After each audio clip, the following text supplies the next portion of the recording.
지금 다이어트 환자 20대, 30대 환자가 왔을 때랑 네. 50대, 60대 환자가 왔을 때랑 네. 사실 좀 다르잖아요. 많이 다르죠. 네. 원장님 어떻게 진료하세요? 특히 이제 20, 30대는 좀 덜 먹어도 잘 견디세요. 기운이 이제 있으시기 때문에 뭐 운동을 하시더라도 뭐 운동할 수 있는 뭐 여러 가지 항목들이 다양하고 한데 아무래도 이제 5, 60대 되면은 이제 대사도 떨어져 있고 또 체중이 늘고 관절도 좀 여기저기 아프고 하기 때문에 좀 다이어트 하는데 한계가 좀 있어요. 그래서 조금 더 이제 시기에 신경을 써야 되는데 무조건 안 먹자 이거보다는 이미 기력이 떨어져 있으신 상태이기 때문에 이제 좀 기력이 떨어지지 않게 잘 챙겨 드시면서 운동도 좀 가볍게 해주시는 게 이제 5, 60대에는 적합한 것 같고요.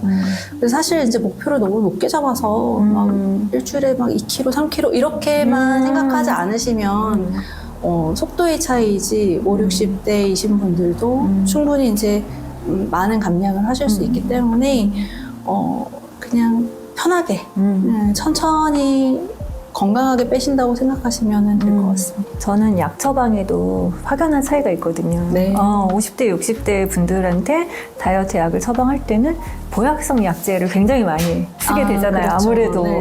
기력 보호 해줘야 되니까. 그게 중요하고 살 빼는 것 중요하지만 그분들은 기력이 빠지시면은 안 드시잖아요. 그렇죠. 지속 가능한 게 안 되니까요. 그래서 이제 약 처방도 다르고 네. 어제 말씀하신 대로 이제 생활 습관이나 운동법이나 이런 거에 대한 처방도 다르고 네. 그리고 시기도 달라지잖아요. 네, 맞아요. 원장님 시기에서는 뭘 강조를 많이 하세요? 만약에 50대, 60대 환자분들이 오셨다. 50대, 60대 환자분들은 이제 다 그러신 건 아닌데 좀 과일이 건강에 좋다라고 생각하시는 측면이 좀 과하세요. 그러다 보니까 이제 과일 같은 경우에는 드시지 말라 그래도 어떻게 과일을 안 먹을 수가 있냐고 이제 저한테 절대 끊을 수 없다고 하시는데 만약에 그렇다고 치면은 이제 저녁에는 과일을 안 드시는 거를 권해드리고요. 오전에 이제 소량 대신에 야채로 좀 대체하면 되기 때문에 그런 부분들 좀 티칭 많이 해드리고 충분히 좋은 탄수화물 드시면서 단백질을 잘 챙겨 드시게 맞아. 권해드리고 있어요. 결국에 이제 단백질을 많이 먹어야지 좀 기력이 생기거든요. 단백질이 좀 부족한 경향들이 있다 보니까 뭐 밥에 김치 이렇게만 드시는 분들이 좀 많이 계셔서 그런 것도 좀 신경 써서 티칭해드리고 있습니다. 맞아. 나이 드실수록 고기 안 드신다고 하시는 분들 굉장히 많으세요. 맞아요. 건강에 안 좋다고 생각하시거나 실제로는 이제 좀 소화 기능이 떨어지셔서 부대끼니까 소화가 쉬운 음식들을 좀 드시게 되는 거죠. 맞아요. 예전에는 이제 지방이 굉장히 건강의 적이라고 생각을 예전엔 그렇게 많이 우리가 알고 맞아요. 있었잖아요. 네. 그래서 이제 고기가 마치 주적이었으면 지금은 이제 탄수화물이 주적이 돼서 그죠?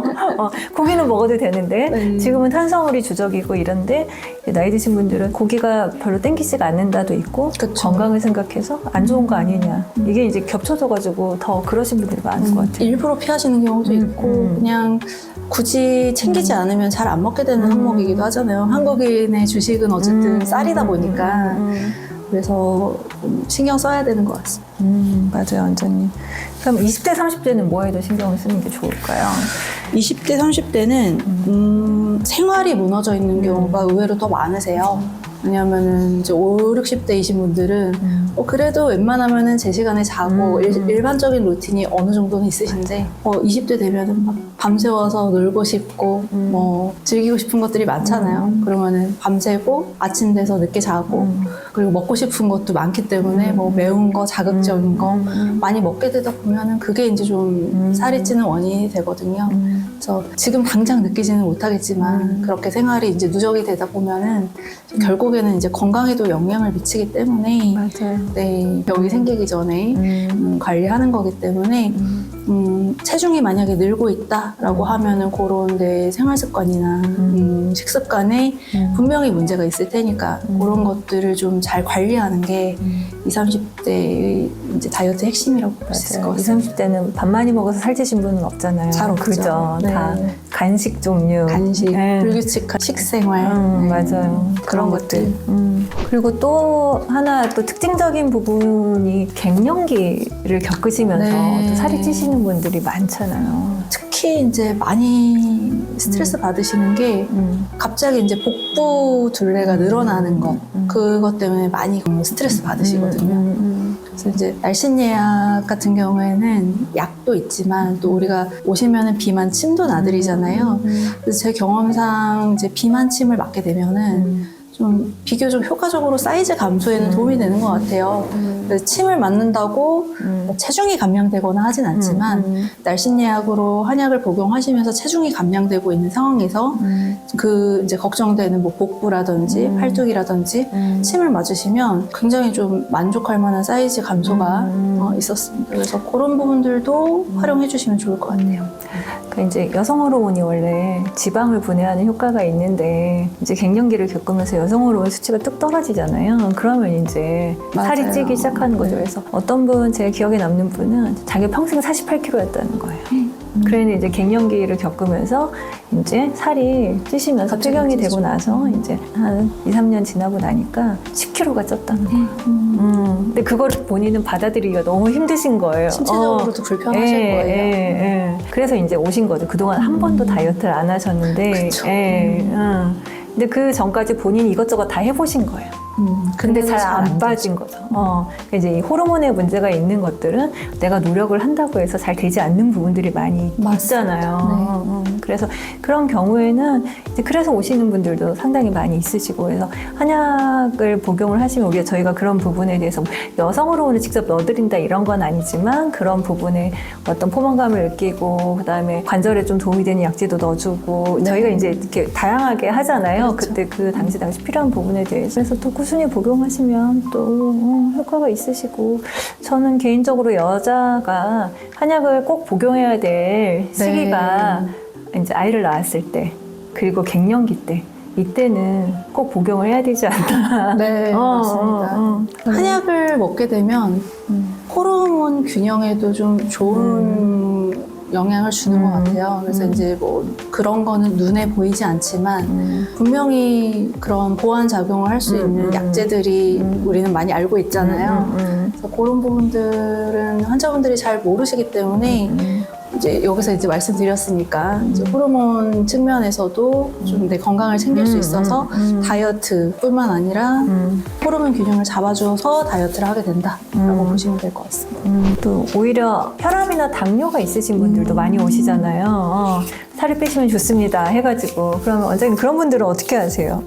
혈압이나 이제 당뇨나 이런 것들도 결국에는 이제 생활습관병이라고 하잖아요. 그래서 이제 뭐 유전적인 부분도 분명히 뭐 좀 영향을 주겠지만 이제 생활습관에서 오는 기인하는 것들이 이제 많이 있기 때문에 다이어트가 되려면은 건강한 식생활, 뭐 건강한 이제 생활습관을 유지하실 수밖에 없고 그로 인해서 이제 당뇨나 뭐 그런 혈압 수치가 좋아지게 됩니다. 그래서 뭐 지방간이 있으셨던 분들 같은 경우에는 이제 간이 이제 뭐 깨끗해지신다든지, 네, 뭐 그런 식으로 그런 것들은 이제 결과적인 측면이라 다이어트를 하게 되면 또 그런 결과가 따라오기 때문에 아주 다이어트에서는 쉬운 케이스죠. 어떻게 보면은. 맞아요. 네. 많이 물어보시는 분이 나 혈압약 먹고 있는데 괜찮아요. 다이어트 한약 먹어도 되냐? 당뇨약 먹고 있는데 되냐? 당연히 됩니다. 그렇죠. 너무나 당연하죠. 저희 입장에서는. 네. 일시적으로는 뭐 이제 몸이 변화하면서 혈압이 뭐 살짝 좀 더 올라가거나 하는 부분들이 개인에 있어서는 따라서는 있을 수 있어요. 근데 장기적으로 봤을 때는 그런 수치들이 대부분 안정되고 좋아지기 때문에 그래서 그런 부분들은 너무 크게 걱정하지 않으셔도 될 것 같습니다. 맞아요. 근데 이제 저희가 다이어트 한약을 먹으면서 저희가 안내해드리는 식이의 방법이라던가 생활 습관의 방법이 사실은 고혈압에 좋은 생활 습관이고 식이고 당뇨에도 좋은 생활 습관이고 식이고 그렇죠. 지방간에도 좋은 생활 습관이고 식이고 다 따로 있는 게 아니잖아요. 맞아요. 그렇기 때문에 환자분들이 하시면 당연히 도움이 되고 싶습니다. 수치적으로도 검사를 했을 때 혈압도 내려가고 네. 혈당 수치도 내려가고 지방간도 좋아지고 네. 맞습니다. 이제 이전에 얘기했던 고혈압이나 당뇨나 뭐 지방간이나 이런 것들은 이제 한약을 복용하고 다이어트를 하게 되면은 좀 쉽게 관리되는 측면이 좀 있다고 했는데 또 조금 어려운 부분들이 이제 갑상선 질환 저하가 있으신 분들 그런 분들은 조금 빼기가 좀 쉽지 않을 텐데 원장님은 어떻게 티칭해 주시나요? 제가 이제 제일 빼기 어려운 그런 질환의 환자가 갑상선 저하증, 신지로이드 복용하시는 네. 분들이 아무래도 에너지 효율이 떨어져 있으시고 이러다 보니까 뭐 안 돼요는 아닌 것 같아요. 빠지시긴 하는데 없으신 분들보다 굉장히 천천히 빠지고 그리고 계단식으로 좀 빠지다가 정체기가 오면 정체기도 좀 오래 가는 경향이 그렇죠. 있고 그거는 확실하게 있는 것 같아요. 근데 이게 그 갑상선 기능 저하증이라는 게 사실은 내 몸에 활성화를 시켜주는 그런 이제 몸을 따뜻하게 돌려서 이렇게 돌려주는 그런 역할을 하는 건데 그게 좀 부족한 거잖아요. 근데 그게 이제 한약에서는 그런 개념으로 보기제, 뭐 보혈제 이런 것들을 좀 써서 에너지율이 높아지도록 하는 그런 약재들을 같이 써서 하는 거기 때문에 뭐 안 빠진다라고 말씀을 드릴 수는 없어요. 빠지긴 하는데 좀 더디다. 그래서 환자분들한테 저는 오시면 충분히 말씀드려요. 다른 분들 빠지는 것보다는 속도는 좀 더디실 수 있습니다. 그리고 정체기가 왔을 때 조금 더 길게 갈 수는 있습니다. 그러면 환자분들이 본인의 질환에 대해서 본인이 잘 아시기 때문에 이제 이해를 하시죠. 그런 분들 같은 경우에는 사실 혼자서 빼는 거는 정말 힘드세요. 본인이 다 알고 오시는 거기 때문에 그래서 한약을 통해서 1kg, 2kg라도 빠지면 참 좋아하시고 또 거기에서 좀 용기를 얻으셔서 더 잘 빼시는 경우들도 봤거든요. 맞아요. 그래서 참 이건 오히려 이제 그런 질환이 있으시다면 한약을 먹지 말아야지라기보다는 오히려 좀 더 혼자서는 힘드니까 그쵸. 좀 적극적으로 좀 도움을 받으시는 게 좋은 것 같습니다.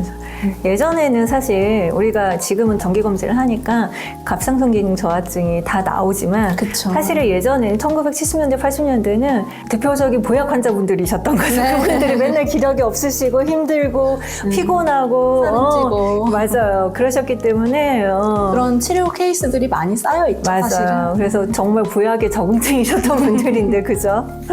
오히려 좀 보약을 드시면서 그쵸. 다이어트를 하셔야 그러면 훨씬 효과가 좋으신 거죠. 네. 원장님도 출산을 해보셨잖아요. 그 출산 후에 좀 다이어트는 또 다를 것 같은데 그 부분은 좀 어떻게 생각하시나요? 출산은 제가 앞부분에서도 말씀을 드렸지만 출산하고 나면 4, 5kg 정도 남아서 한 명 나면 4, 5kg, 두 명 나면 한 8에서 10kg 정도 체중이 남아있게 되죠. 그래서 그것 때문에 되게 힘들어 하시는데 이제 환자분들이 제일 궁금해하는 건 언제부터 할 수 있느냐.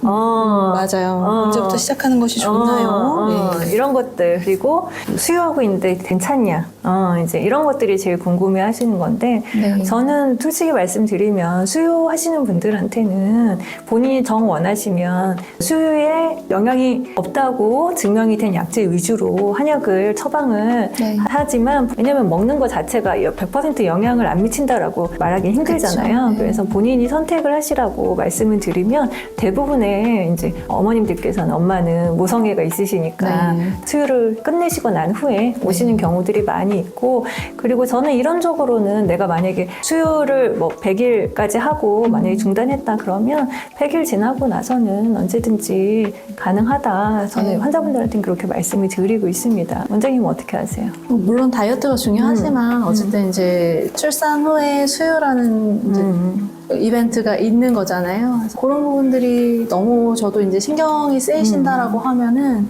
수유를 끄는 다음에 이제 진행하시도록 권해드리고 있고 정말 이제 조금 급하게 다이어트를 하셔야 된다. 근데 수유는 하셔야 된다라고 하면은 원장님께서 말씀 주신 대로 좀 아이한테 영향이 덜 가는 그런 약재들로 구성된 다이어트 약도 있잖아요. 그래서 그런 것들을 많이 이제 처방해드리고 있어요.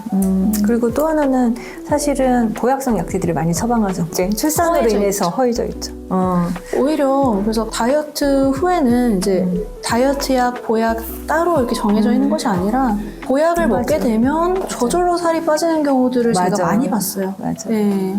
오히려 이제 너무 안 먹고 다이어트를 극단적으로 하게 되면 보상성으로 살이 안 빠지게 되기 때문에 충분히 이제 보약이나 좋은 영양분을 공급해 주는 것만으로도 출산 후에는 또 이제 그런 체중 변동성이 있어서 어느 정도 이제 생각보다 잘 빠지는 것 같습니다. 맞아요. 그래서 한약이라고 하는 거는 처방이 굉장히 다양하고 들어가는 약재들도 다양하고 하기 때문에 이제 일반 환자분들이 생각하는 뭐 다 똑같은 약이야 뭐 이런 게 아니잖아요. 그래서 충분히 내가 어떤 상황에 처해 있든 내가 뭐 갱년기가 됐든 출산이 됐건 아니면 혈압약을 먹건 당뇨약을 먹건 되게 다양한 케이스에 맞게 할 수 있는 게 가장 큰 장점인 것 같습니다. 그렇죠. 한약의 장점은 이제 맞춤 처방이라는 거잖아요.